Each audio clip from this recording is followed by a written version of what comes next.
Bonjour à tous, aujourd'hui je vais vous présenter un tour de magie très simple, parfait pour les débutants, sans aucune manipulation à la portée de tous, à faire dans n'importe quelle circonstance, puisque pour réaliser ce tour, il vous suffira d'avoir un jeu de cartes non truqué qui peut être mélangé. Ce tour de magie a un énorme impact sur le spectateur. Sans plus attendre, la démonstration.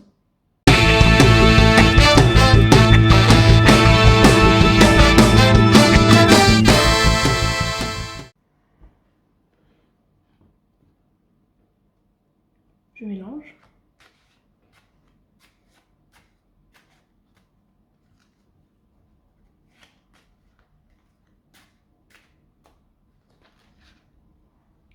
Pioche une carte.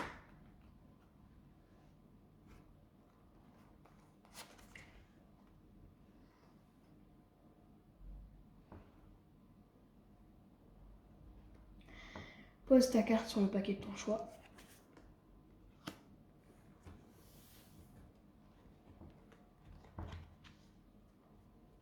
Je vais maintenant déposer les cartes en petits tas sur la table, aléatoirement.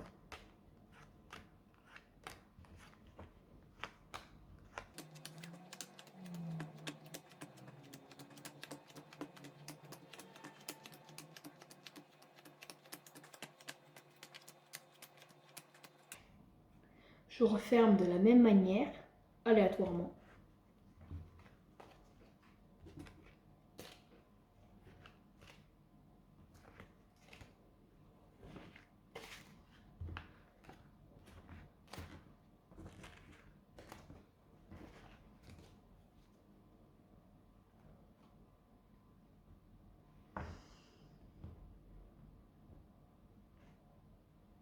V,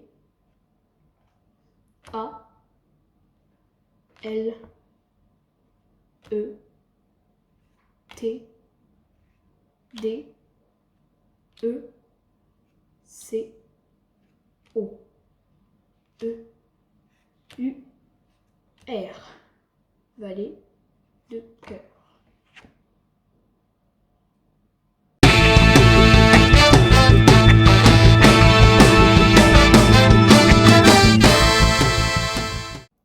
On prend le jeu, je fais choisir ma carte au spectateur. Là, je fais les 3 paquets. Et pendant que je fais les 3 paquets, je dépose le premier paquet. Et au moment de déposer le deuxième paquet, j'incline légèrement le jeu pour apercevoir la carte qui se trouve en dessous. Et je la retiens. Donc j'incline, je prends, je coupe et je mets le dernier paquet. Maintenant, 2 cas de figure s'offrent à nous. Soit le spectateur choisit un des 2 paquets dont on ne connaît pas la carte du dessous. Pour l'exemple, celui-ci. Il dépose sa carte dessus. Je n'ai qu'à refermer mon paquet comme ceci.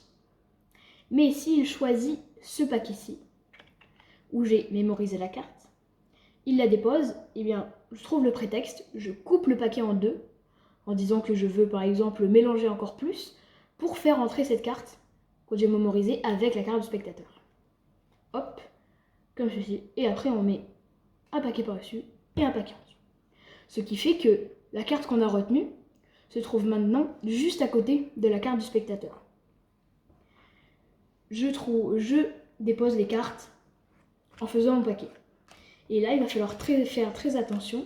C'est à moitié aléatoire, car je fais les paquets de taille que je veux jusqu'au moment où j'aperçois la carte que j'ai retenue.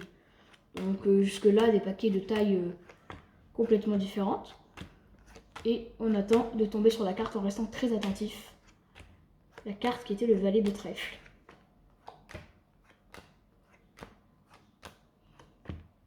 Là, valet de trèfle. Donc valet de trèfle, je ne pose pas la deuxième carte par-dessus. Je la pose à côté. Et je l'observe. C'est bien notre carte. Je retiens 4 de carreau. Je peux déposer quelques cartes dessus pour la forme.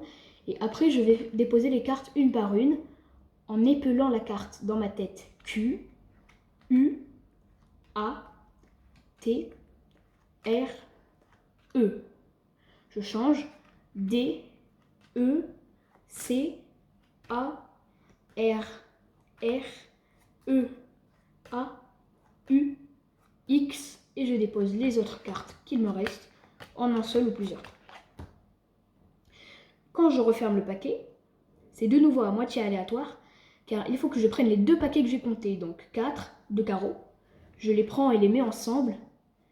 Et puis je dépose le paquet avec la carte du spectateur juste devant, ce qui fait que la carte du spectateur se retrouve derrière le nombre de cartes qu'il y a dans le nom de la carte. Je referme entièrement le jeu comme je veux après, et il n'y a plus qu'à faire le petit effet.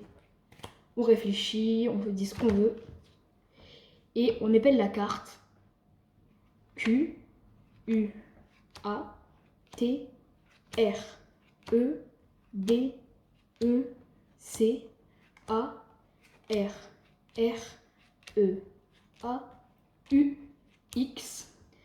Et notre 4 de carreau se retrouve automatiquement derrière.